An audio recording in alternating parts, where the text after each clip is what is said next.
The Philippines is often described as Asia's only Christian country.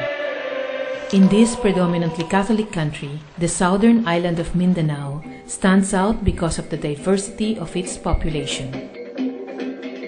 Its population is divided between Catholics, Muslims, and indigenous people. There are many areas where the population is in the majority Muslim, like in these areas known as the Autonomous Region of Muslim Mindanao.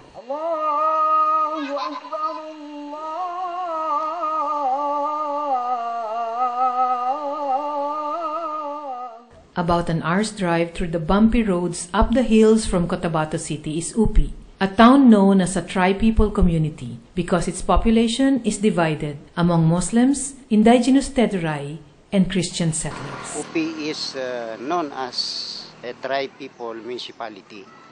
Being a tri-people municipality, of course, one of the tribe would not be able to understand the dialect of another. And so, since one of the inhabitants would not be able to speak the dialect or the language of any particular tribe, perhaps there would be some confusion there and there would be some trouble. And so we have to get into explaining to other tribe what would be the culture of our tribe so that they would be able to have some kind of good results, especially on understanding one another.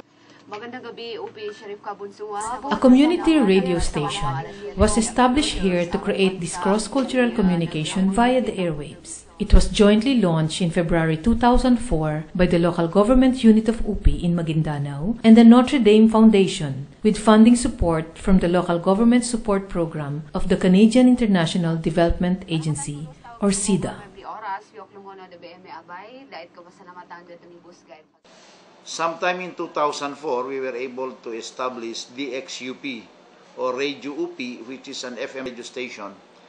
And at the very start, we had something like more than 20 volunteer broadcasters, technicians.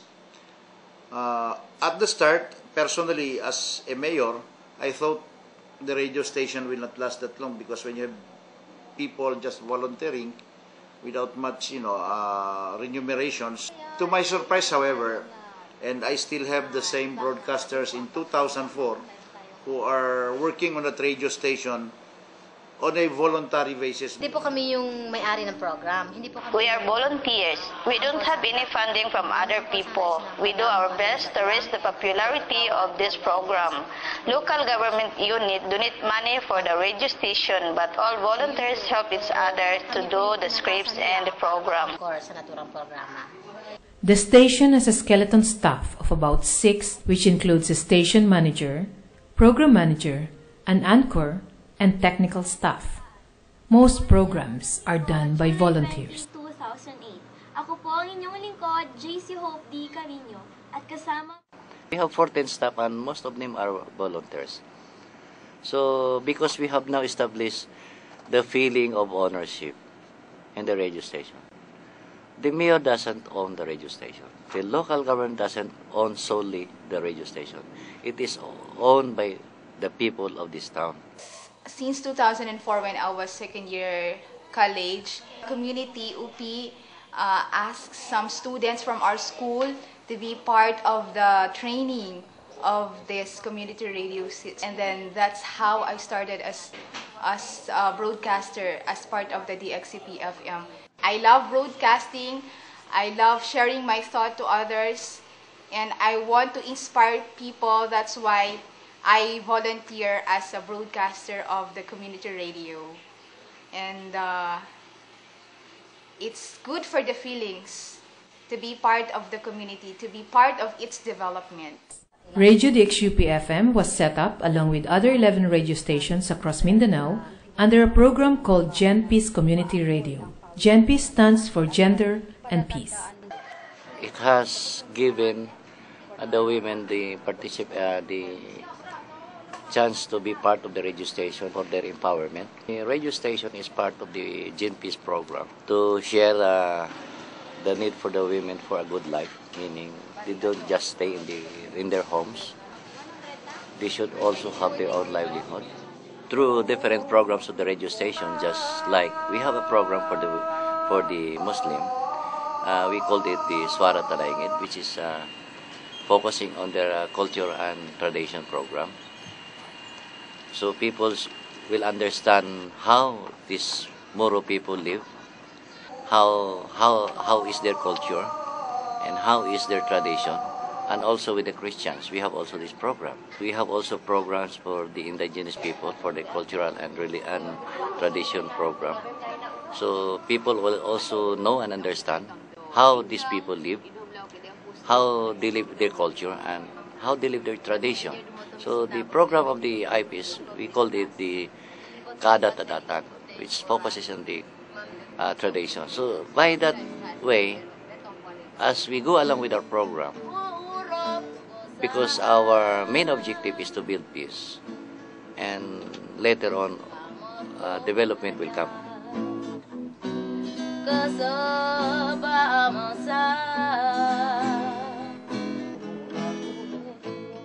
In the predominantly Catholic Philippines, the national and mainstream media rarely reflect the cultures of the minority groups such as the indigenous people and the Muslims. But at UP's DXUP, they are given equal time. Ako po, actually, nag-stay po ako ng volunteer dito sa DXUP. I'm working here as a broadcaster to share with our Tedurai people our culture and tradition.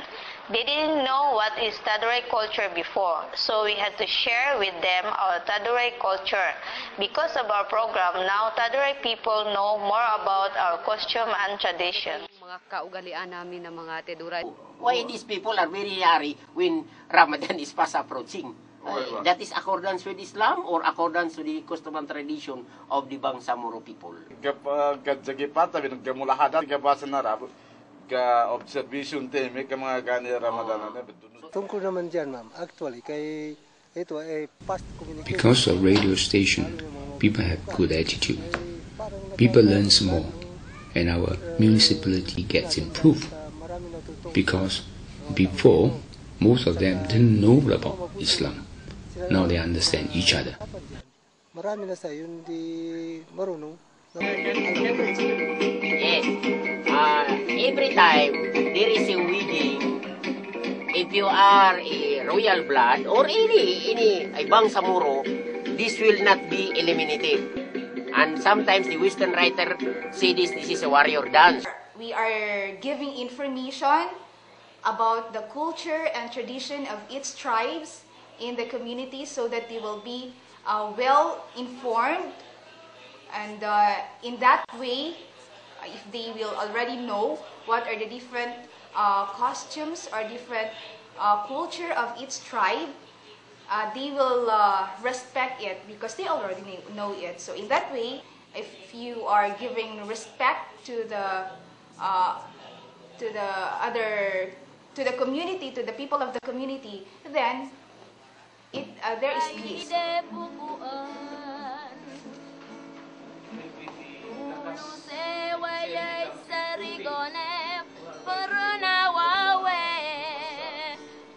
Sustain this radio without assistance from the local government.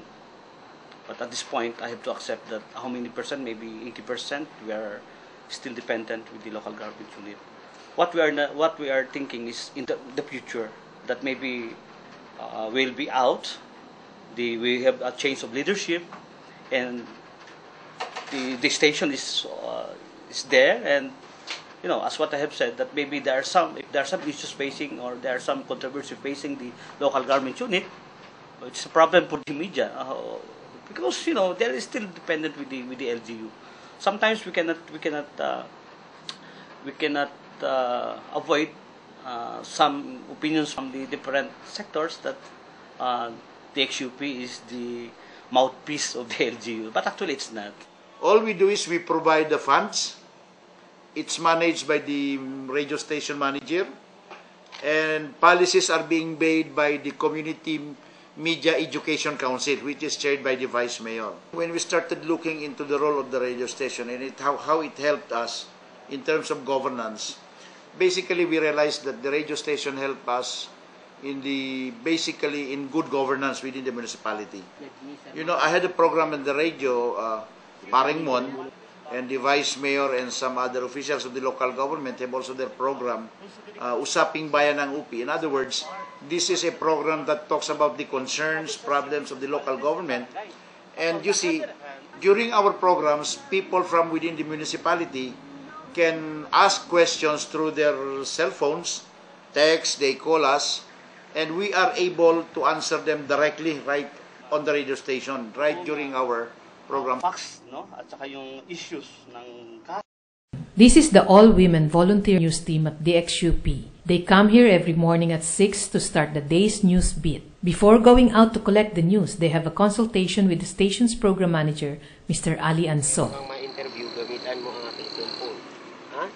Today, about 6:45, because the program will start on 7 to 8. So we'll be going to the market now. I'm passing to the terminal to get the market, the terminal updates. Since today is Monday, they will ask the current price now for the whole week. Then after that, the other group, because they are 5 per reporter, they will get agricultural price updates in all the big establishment. The police updates will be the one who is assigned to the police updates will also get before the start of the program. Then during the program, they will make a report on that. There is a sequence of every 10 or 15 minutes. Police station kung saan kaharap natin si Police Investigator PO1 Carlo James Clarete. Sir, good morning po. Good morning. Sa ngayon, sir, mayroon pong mga nakalipas na naganap na nakawan, especially noong July 16, 2008. Yeah. Ano na po bang development ng inyong investigasyon? Actually, sa out of 3 na ninakaw, nakabalik yung isa yung New development now in UP. For example, the newly inaugurated gasoline station. What is the impact of this to the local government and the community? Kasalukuyan, Lenny, naririto tayo sa Queen Phoenix sa gasoline station kung saan Hello, good morning din.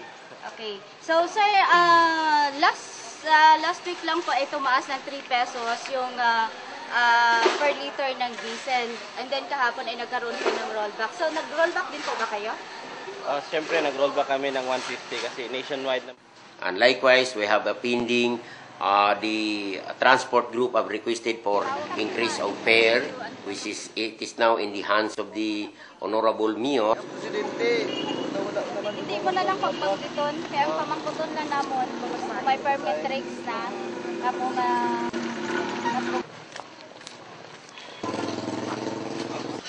price! Kuya, ito ang price. 103. Magkano ang price? I've encouraged to go work early in the morning because of my commitment and also being a volunteer broadcaster to serve our fellow men here in UP. Being a field reporter, we have to mingle and we have to undergo different situations in our field. After finding out the market prices, this reporter is filling a report live on air from the market itself. Even an interview with the market vendor. Ngayon nakapamahal talaga ang kalabasa, manipis. Ang sabi naman ni Mrs. Padua is slender daw ang hiwa.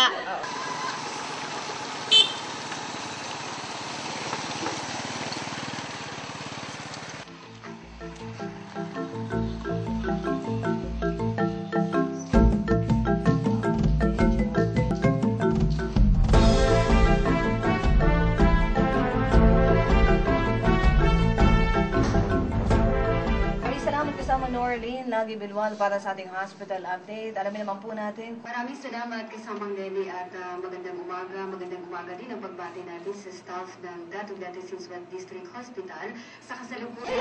Children's programming also forms an important part of DXUP's program lineup.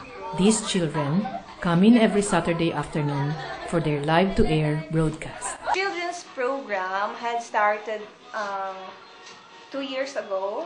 2 years ago, which involves mainly children from elementary grade.